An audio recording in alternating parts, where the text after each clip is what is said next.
Bonjour à toutes et à tous. Ecorama, émission spéciale donc, enregistrée depuis les rencontres économiques d'Aix-en-Provence avec aujourd'hui Laurence Boone, bonjour. Bonjour David. Chef économiste de l'OCDE, on a eu cette sortie de François Villeroy de Galhau il y a cela quelques heures, je vais vous faire réagir. La BCE n'est pas à court de munitions. Et dans son rôle évidemment quand il nous dit ça, vous êtes d'accord avec lui Absolument. Ouais. Ils ne sont pas à court de munitions la BCE? Non, ils ne sont pas à court de munitions. Les taux sont à zéro. Mais il n'y a pas que les taux, comme vous savez, il y a aussi les achats d'actifs. Et par ailleurs, les taux peuvent devenir négatifs également. Donc non, ils ont... La vérité, c'est qu'il y a plein de choses que la BCE peut encore faire, mais qu'elle en a fait beaucoup. Et qu'effectivement, ce n'est pas très sain de pousser la BCE à faire toujours plus, sans que les États de la zone euro, donc qui sont aussi censés assurer la stabilité et la croissance dans la zone euro, ne prennent eux leurs responsabilités et viennent aider la BCE en faisant un petit peu de politique budgétaire là où c'est nécessaire. En laissant filer les déficits, c'est ça? Pas du tout, mais je vous remercie de m'avoir donné cette opportunité.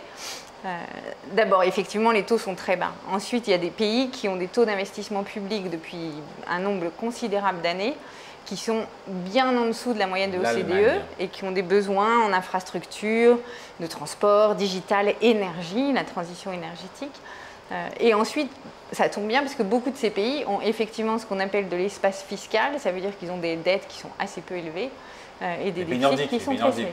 En gros, oui, c'est à peu près les pays nordiques. Mais encore une fois, on est d'accord, les taux directeurs, on est à zéro. On peut imaginer une baisse du taux de dépôt, pardon, pour la technicité. Ils sont en dessous de zéro même. Non, les taux directeurs. Oui, d'accord. Taux directeurs. Après, il y a les taux de dépôt qui peuvent encore baisser un petit peu, mais déjà, on se dit que les banques vont morfler déjà. Et puis, malgré tout, le gros des cartouches a été tiré, des cartouches monétaires. On va rentrer après dans le détail des rachats d'actifs, mais le gros a été tiré. Là, on manque beaucoup aux politiques monétaires. Alors, il y a deux choses. La première, c'est que c'est vrai qu'on a fait beaucoup, mais qu'il reste encore de l'espace. Après, je suis totalement d'accord avec ce que vous semblez suggérer. Et en fait, à l'OCDE, on le dit depuis novembre dernier, il ne faut pas abuser, entre guillemets, de la politique monétaire. La Banque centrale, c'est formidable parce que si un jour il y a un très gros choc, que les marchés réagissent trop violemment, l'arme la plus efficace, la plus rapide, la plus solide, c'est ce mur de la Banque centrale, ce mur d'argent, comme on dit, de la Banque centrale. Sauf que la situation, je coupe, mais la situation économique, on n'en est pas là. Il n'y a pas de récession. Non, on a une croissance de 1,5% moins en zone euro. On a une croissance de 1,2. Oui, mais on a autant d'inflation. Pardon, en valeur, on est à 2,5%, j'en parlais avec Bruno Le Maire, on est à 2,5% de croissance et on demande à faire des rachats d'actifs. Non mais il y a deux choses, et je suis sûre que vous le savez. La première, c'est que la BCE, d'abord, elle a un mandat qui est de ramener l'inflation à 2, donc elle a effectivement besoin que l'inflation augmente. Mais vous avez raison de souligner qu'elle ne peut pas faire ça toute seule. Ça ne veut pas dire qu'elle a court de munitions, ça veut dire que les autres doivent aussi faire quelque chose. Et il y a deux choses qu'ils peuvent faire. Il y a le budgétaire, dont on vient de parler, parce qu'il y a un pays, par exemple, comme des pays du Nord, qui sont extrêmement affectés par la chute du commerce mondial de biens. Et eux, là où ils avaient des taux de croissance de 2, ils se retrouvent aujourd'hui avec 1,5. Et on n'a pas l'impression que les tensions commerciales vont arrêter demain. Donc, a priori, ça va continuer de mettre la pression à la baisse. Et la deuxième chose, c'est se demander pourquoi on a tant de mal à faire repartir l'inflation alors qu'on a fait beaucoup. Et en fait, c'est peut-être les fondamentaux de comment une baisse du chômage se traduit en salaire et ensuite comment une hausse de salaire peut se traduire en prix qui a beaucoup changé. Et ça, c'est vrai qu'on en parle pas assez. Parce que dans les pays au plein emploi, on a des exemples, pardon, vous le savez mieux que moi, l'Allemagne, les États-Unis, ils sont en plein emploi et l'accélération des salaires, enfin, elle est modeste. Tout à fait. Et ça, c'est la grande anomalie. Il y a beaucoup d'anomalies, pardon, quand même, aujourd'hui. Il faut toujours se méfier des anomalies. À la fin, on se retrouve toujours avec quelque chose de normal. Mais il y a quelque chose qui est très frappant aux États-Unis, qui l'est peut-être moins ailleurs, aux États-Unis comme au Royaume-Uni, je pense, qui est qu'effectivement, alors que le taux de chômage est à des records à la baisse, les salaires n'augmentent pas. Mais la question, c'est pourquoi. Aux États-Unis, il y a une chose qui est... on a beaucoup réformé le marché du travail qui est très flexible. Donc, est-ce que en fait, les travailleurs ont un vrai pouvoir de négociation? Est-ce qu'il ne faut pas un peu rééquilibrer pour le bien-être et l'augmentation du salaire de ces personnes? Ça, c'est la première chose. La deuxième, c'est est-ce qu'on a la bonne définition du salaire? Par exemple, aux États-Unis, on ne se contente pas de proposer des salaires, on peut proposer des logements, des transports, une couverture médicale, éventuellement du sport pour les enfants, des choses comme ça. Et ça, on ne le prend pas forcément en compte dans les salaires. Après, vous avez le cas du Royaume-Uni qui, je pense, est différent. Un taux de chômage qui est à 2,5 l'économie, c'est quand même un truc spectaculaire. Où là, avec les incertitudes créées par le Brexit notamment, ce qu'on voit, c'est qu'au lieu d'investir, les entreprises embauchent.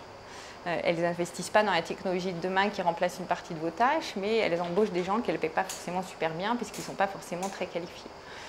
Et là aussi, le marché du travail est très flexible, les conditions ne sont pas du tout les mêmes qu'en France. Donc est-ce qu'effectivement on n'est pas allé un peu trop loin ou pas bien fait la flexibilité du marché du travail dans certains pays qui explique que les salaires n'augmentent pas plus vite? Ouais. Avec encore une fois, pardon pour ces anomalies qui aujourd'hui ressemblent à une forme de normalité, mais de voir des taux, là je parle pour l'aspect taux d'intérêt à long terme, voir l'État français qui s'en est à 15 points de base en négatif. Comment on peut se dire que c'est ça la nouvelle normalité? Parce que ça aurait dû être transitoire, mais le transitoire est en train de s'installer. Et c'est ça où on se dit on est peut-être face à un nouveau paradigme, ou pas? Et je pense qu'il y a du temporaire et il y a du plus long terme. Le plus long terme, c'est le vieillissement de la population, c'est le ralentissement de la productivité, c'est le fait que quand vous allez investir dans quelque chose, et ben ça vous rapporte moins. Donc effectivement, il y a une tendance à la baisse et qu'il y a plus d'épargne que d'investir, et que la relation entre épargne et investissement est un peu changée.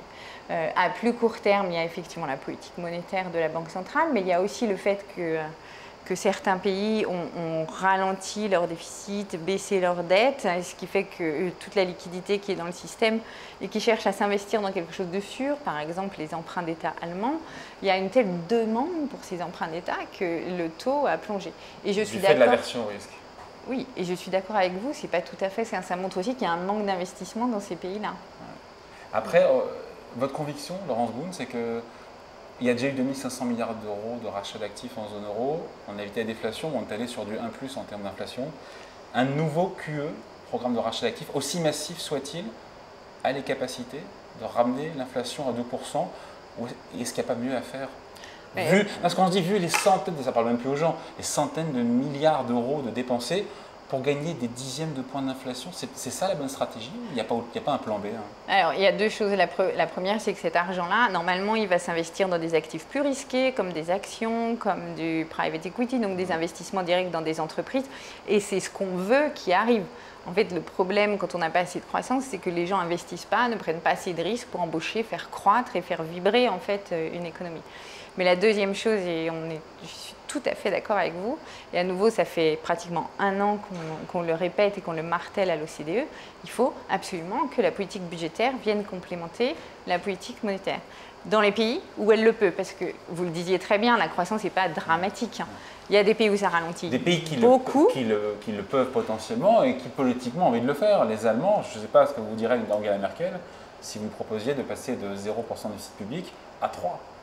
Bon, on n'est pas non plus en train de parler de 3. Non, mais oui, mais il y a tout un débat en Allemagne sur cette règle de zéro noir et de frein à la dette qui a été mis en place en fait dans la foulée de la crise souveraine de la zone euro et qui est aujourd'hui remis en question puisque s'il y a un pays qui souffre de vieillissement démographique avec l'Italie, c'est bien l'Allemagne. Ouais. Et donc vous savez, il y a des infrastructures dont on a vraiment besoin. C'est d'une part celle pour éduquer. Mais ça ne nous relance pas, nous, la France. J'ai toujours du mal à comprendre. C'est vrai, si les Allemands refont leur autoroute, par exemple, c'est bon. Les Allemands ont plein de personnes âgées, ok? Donc il faut reconstruire des maisons, des routes, des villes qui vont être adaptées à des personnes à mobilité réduite. Ouais. Ça, c'est des gros investissements.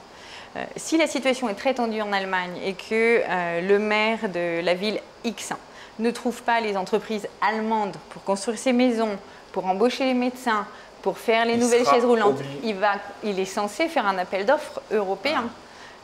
Et là où. Et pourquoi il ne trouverait pas ça en Allemagne directement? Parce que la situation est très tendue, qu'ils sont déjà au plein emploi. D'accord, pour les commandes marginales. Bon, il y a un autre sujet aussi qui est lié au taux d'intérêt bas. Et peut-être qu'on est en train de minimiser les side effects, les effets pervers des taux bas, des taux négatifs, parce que ça dure. Et on sait que ça pousse les investisseurs à prendre plus de risques pour toujours conserver un rendement équivalent. Mais c'est le but. On veut qu'ils prennent des risques en investissant dans les entreprises. Mais avec un CAC 40 un jour à 10 000, on ne se dira pas finalement c'est déconnecté de la réalité. Mais prendre des risques, c'est peut-être pas que acheter des actions cotées. Il y a d'autres types d'investissements. Il y a cela et il y a les investissements dans les startups, les investissements dans les entreprises de taille moyenne non cotées.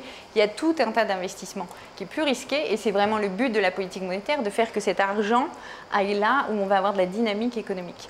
Et après, il y a quelque chose qui s'appelle la politique macroprudentielle que vous connaissez comme moi et de supervision qui est pour le régulateur, donc pour les autorités françaises comme la BCE, de s'assurer que les banques ou les institutions systémiques ne prennent pas des risques trop gros par rapport à la stabilité du système financier. Je vais être sûr de bien vous comprendre, Laurence Boone. Vous êtes dans le prolongement de ce que nous dit Olivier Blanchard, l'ancien chef économiste du FMI, qui dit en gros il faut oser des politiques budgétaires plus agressives. Je pense que comme vous, c'est pas n'importe qui, pas n'importe comment. Et il nous dit les taux d'intérêt vont rester bas pendant au moins une décennie. Vous pourriez dire pareil, vous aussi comme lui, comme un chef économiste, on est parti. Il a dit au moins pour une décennie de taux bas. Alors, ça dépend ce qu'on veut dire par taux bas. Est-ce que les taux vont rester aussi bas qu'aujourd'hui pendant une décennie? J'espère que non, et je ne crois pas, parce que si on fait la politique budgétaire avec et les réformes qui s'imposent, ça repartira. Ensuite, est-ce qu'ils seront permanents en dessous de ce qu'on a vu dans les années 70? Probablement, parce qu'on n'a pas les mêmes besoins, puisque c'est une économie numérique, parce qu'il y a le vieillissement de la population. Ouais. Dernière question, là encore une fois, on fait réagir par rapport à Olivier Blanchard, mais c'est intéressant. Il dit un dépassement du déficit public de la France n'empêchera pas, au-delà des 3%, n'empêchera pas les marchés de dormir. Oui, alors j'aime pas beaucoup ce genre de phrase, pardon Olivier. C'est pour ça que je voulais vous faire réagir. Parce que ça dépend pourquoi. On fait quoi avec cet argent? Si c'est pour financer les dépenses courantes ou l'investissement. Mais en France, on a le chic pour transformer de l'investissement qui est censé être pour préparer la croissance en dépenses courantes. Quand on met plus d'argent pour mieux payer des profs, c'est quoi? C'est de la dépense courante ou c'est de l'investissement? Pour payer des profs, c'est de l'investissement, puisque l'éducation. Et on sort des critères de Maastricht alors, dans ce cas-là? Je ne sais pas ce que j'ai dit.